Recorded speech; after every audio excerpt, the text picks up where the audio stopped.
हाँ, तो मैं क्या बता रहा था इसमें, conversion of physical quantity from one system to another. एक सिस्टम से दूसरे सिस्टम से तुमको फिजिकल क्वांटिटी को लेकर के कन्वर्ट करना है। इसका क्या मतलब हुआ, चलो एग्जाम्पल के तौर पर समझते हैं। पहले इसने कहा कि convert convert 1 newton into dyne. अब सर ये कौन है, न्यूटन क्या है? न्यूटन जो है, न्यूटन जो है वो एसआई यूनिट है किसकी, तुम्हारे पास फोर्स की, ठीक। जबकि हमको ये पता है कि जो डाइन है वो तुम्हारे पास सी जी एस यूनिट है तुम्हारे पास किसकी, फोर्स की। उसने कहा ठीक है। तो आप हमसे क्या पूछ रहे हो, हम आपसे सिर्फ इतना पूछ रहे हैं कि आप ये बता दीजिए कि एक न्यूटन में कितने डाइन होते हैं। तो इसने कहा ठीक है।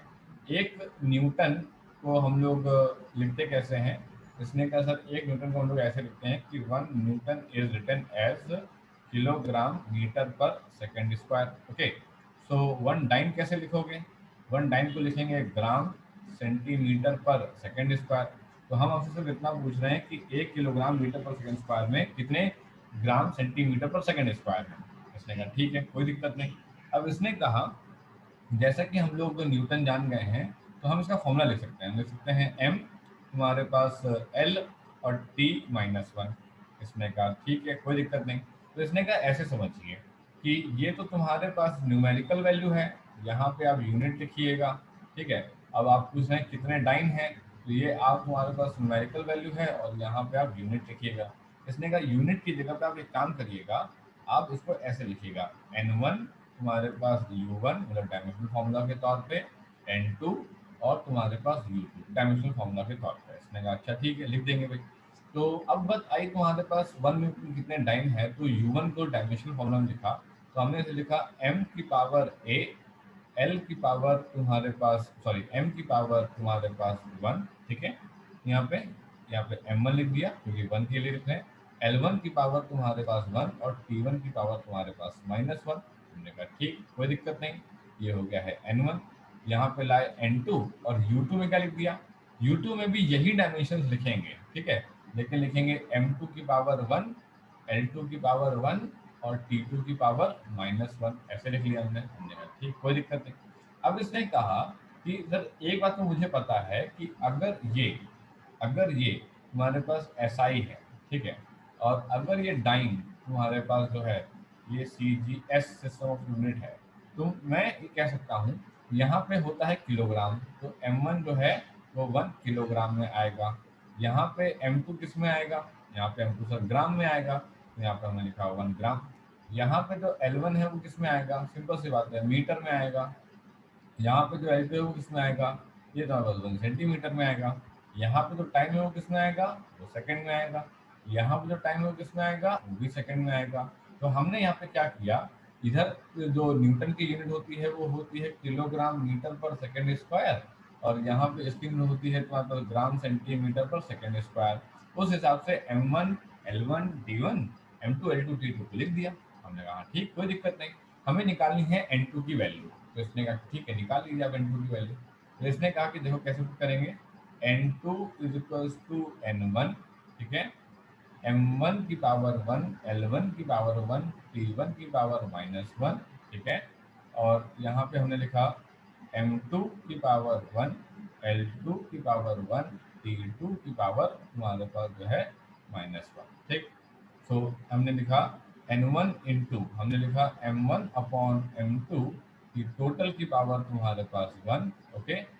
L1 अपॉन L2 टोटल की पावर तुम्हारे पास 1, T1 अपॉन T2 इसकी पावर कितनी -2 लगनी चाहिए। यहाँ पे ये -2 लिखी, यहाँ पे भी -2 लिखी, और यहाँ पे भी हमने -2 लिखी, ठीक।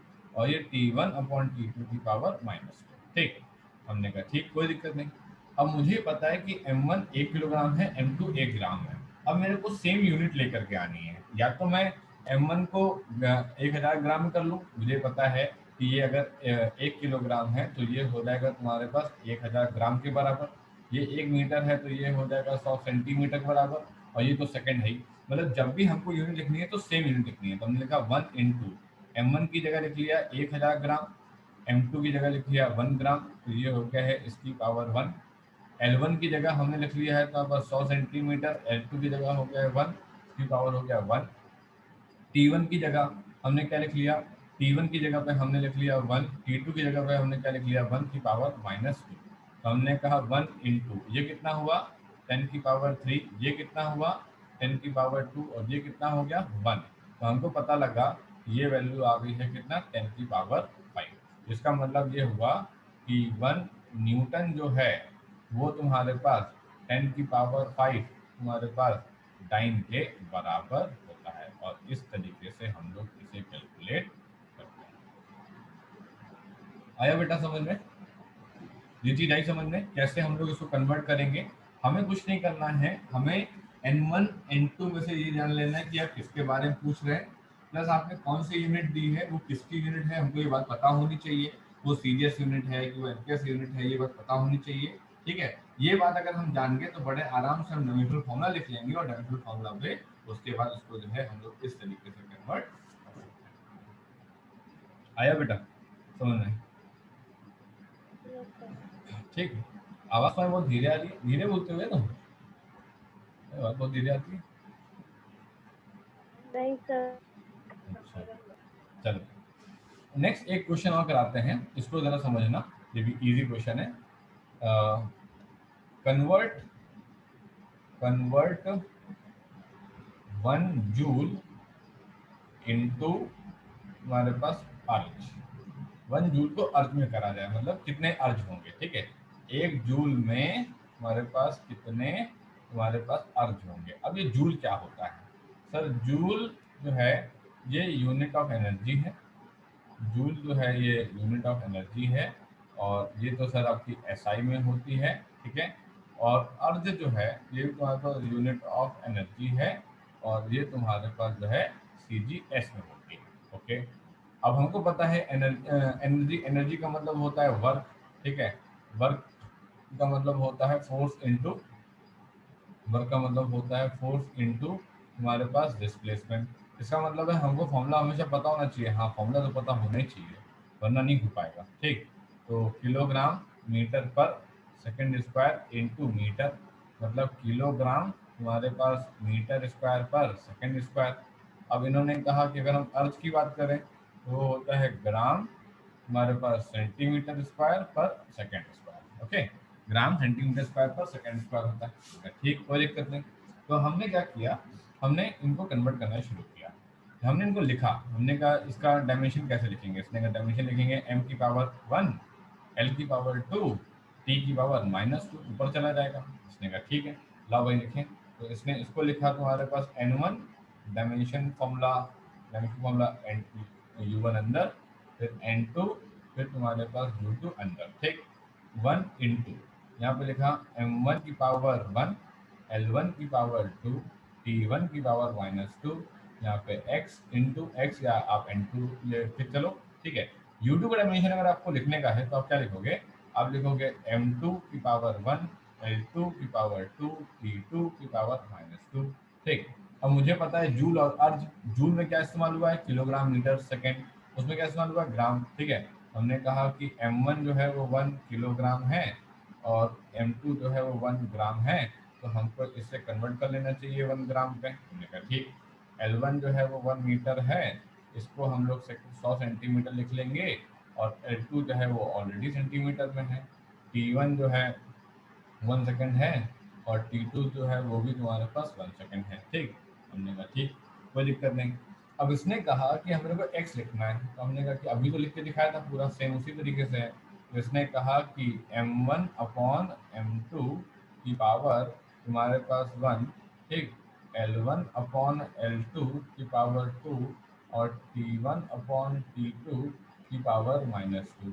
m1 की बात करें तो 1000 अपॉन 1, ठीक है, और L1 की बात कर रहे हैं तो 100 अपॉन 1 की पावर 2, ठीक है, 1 अपॉन 1 की पावर -2। और यहाँ पे N1 भी तो था तो हमने 1 लिख दिया और यहाँ पे हमने क्या लिख दिया, 1 लिख दिया। तो ये कितना आ गया, ये आ गया 10 की पावर 3 इंटू 10 की पावर 4 और ये आ गया कितना, 10 की पावर 7। इस तरीके से ये 10 की पावर 7 आ गया। हमने कहा ठीक, कोई दिक्कत नहीं। तो हमने जब इसको यहाँ पे निकालना शुरू किया तो इसने क्या बताया, तो इसने कहा कि देखिए यहाँ पे आ गया, तो हमने कहा कि हमें N1 U1 और M2 L2 चाहिए था, तो हमने यहाँ पे पुट किया, तो हमने यहाँ पे M2 और ये लिखा, हमने ग्राम में कन्वर्ट किया, और हमारे पास फाइनल वैल्यू कितनी आ गई, हमारे पास फाइनल वैल्यू आ गई कि 1 न्यूटन जो है, ठीक है, 1 न्यूटन जो तुम्हारे पास है वो तुम्हारे पास कितना आ जाएगा, वो आ जाएगा तुम्हारे पास 10⁻⁷। एक बार हम यूनिट चेक कर लेते हैं। ये तुम्हारे पास जूल है, किलोग्राम मीटर पर सेकंड स्क्वायर, और ये है किलोग्राम मीटर स्क्वायर पर second square, this will be converted into 10⁻³ जिसमें 10⁻4 कन्वर्टेड इनटू 10⁻4 ग्राम सेंटीमीटर। हाँ सही है, ठीक। तो ये हो जाएगा 1 न्यूटन इज इक्वल टू 10⁻7 हमारे पास अर्थ। इस तरीके से हम लोग कन्वर्ट करते हैं, ठीक है ना। ऐसे होता है ये पर्टिकुलर प्रॉब्लम, आप आराम से इनको इस तरीके से सॉल्व कर सकते हैं। आया। अब देखो एक और करा रहा हूँ, ठीक है। ये देखना थोड़ा सा अलग सा सवाल है। अलग सा मतलब इसमें अलग क्या है, देखना जरा मैं क्या लिखता हूँ यहाँ पे।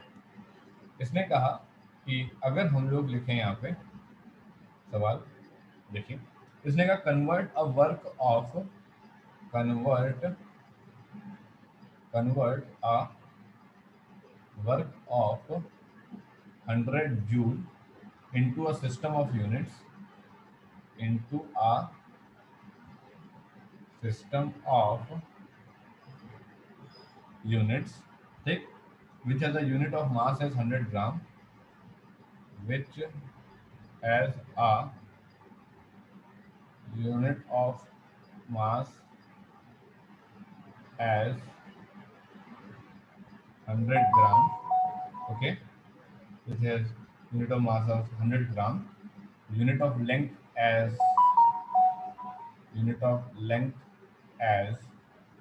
centimeter, okay, and unit of time as 30 second. अब तुम कहोगे ये क्या चीज़ है भाई, ये ऐसे कैसे दे रखा है। इस बार इसने मेरे को ये नहीं बताया कि मेरे को कन्वर्ट किस में करना है, क्यों बताया तो है। इसने कहा कि यूनिट जिसमें कन्वर्ट करना है वो 100 ग्राम उसमें स्टैंडर्ड है, लेंथ उसमें 1 सेंटीमीटर स्टैंडर्ड है, और टाइम उसमें 30 सेकेंड स्टैंडर्ड है। अच्छा, तो मेरे को 100 जूल को किसी एक x new system of unit में लेके जाना है, ओके। मुझे किसे जूल को न्यू सिस्टम ऑफ यूनिट लेके जाना है, मुझे पता नहीं कि वो क्या है। तो इसने कहा अच्छा ठीक है, जूल को तो अभी अभी हम लोगों ने देखा था जूल को, ठीक है, जूल तो एनर्जी है, तो हमने देखा था कि जो जूल का जो डायमेंशन है वो डायमेंशन होता है m L2T-2। इसने कहा हाँ होता है। ये तुम्हारे पास क्या है, ये N1 है, ये तुम्हारे पास क्या है, ये तुम्हारे पास N2 है, ओके। तो हमने कहा कि ठीक है, तो N1 इंटू तुम्हारे पास M1/M2 की पावर तुम्हारे पास 1, L1/L2 की पावर तुम्हारे पास 2, T1/T2 की पावर तुम्हारे पास -2, ये होगा N2। अब सवाल ये है कि N1 की वैल्यू तो 100 है, ठीक है, तो M1 का क्या करोगे। सर देखो M1 की तो किलोग्राम मीटर स्क्वायर पर सेकंड स्क्वायर है, लेकिन जिसमें कन्वर्ट करना है उसका नहीं पता। तो इसने कहा ये तो पता ही है कम से कम कि M1 जो है वो 1 किलोग्राम है, ठीक है, और M2 जो है वो क्या है, वो है तुम्हारे पास 100 ग्राम, ठीक है, वो तुम्हारे पास 100 ग्राम है। L1 जो है वो 100% 1 मीटर है।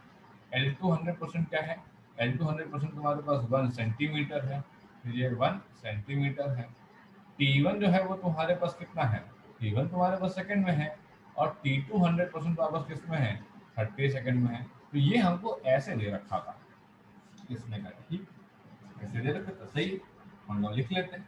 अब N1 की वैल्यू कितनी है, N1 की वैल्यू है 100, तो हमने यहाँ पे पुट करा 100 इंटू तुम्हारे पास M1 दैट इज, अच्छा एक तुम्हारे पास किलोग्राम है, जिस 1 kilogram can be written as 1000 gram, 1 metre can be written as 100 centimetre, ठीक।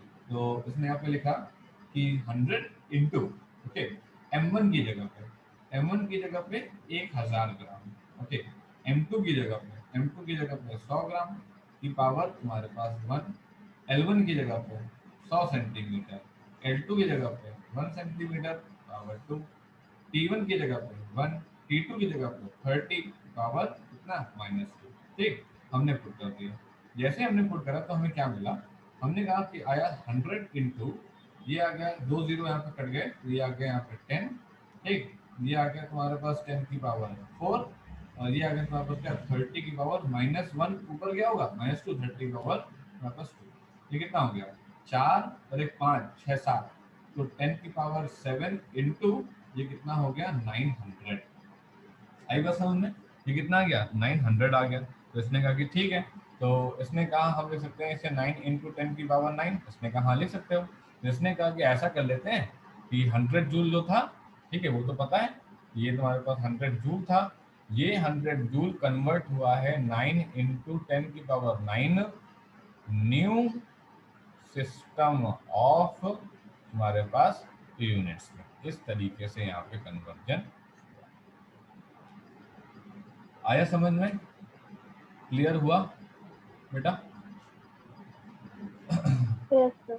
है ना, इस तरीके से। अब जरूरी नहीं है कि वी आर ऑलवेज टोल्ड कि भाई अपन कि सीजीएस से एमकेएस पे जा रहे हैं, एमकेएस से एफपीएस पे जा रहे हैं या एसआई पे जा रहे हैं, ऐसा बिल्कुल क्लियर कट डिस्टिंक्शन तो नहीं मिलेगा आपको। ऐसा हो सकता है कि वो बिल्कुल न्यू सिस्टम ऑफ यूनिट्स का कह दे, और न्यू सिस्टम ऑफ यूनिट्स के बारे में आपको बता दे कि भाई इस तरीके से आपको यहाँ पे सॉल्व करना है, और इन चीजों को जो है आपको यहाँ पे समझना है। ठीक है, ऐसे होगा ये पर्टिकुलर क्वेश्चन। ठीक, चलो अब कहो तो एक क्वेश्चन और बता दें। ठीक, एक क्वेश्चन चाहो तो और देख लो, या फिर एक काम करो पहले इतना पढ़ लो, है ना, क्योंकि पहले इतना आए तो स्टोर हो, फिर हम क्या नाम है आगे पढ़ाना स्टार्ट करें। ठीक है, इसको पढ़ लेना बेटा, इसके नोट्स बना लेना, इसके बाद नोट्स बना लो, फिर हम आगे कराएं, वरना इससे बहुत कंटेंट हो जाएगा। ठीक है, Yes, sir. इसके नोट जरूर बना लेना बेटा, ठीक है, वरना फिर छूटता जाएगा ना, समझ नहीं आएगा नोट्स। Yes. कुछ कह रहे हो बेटा?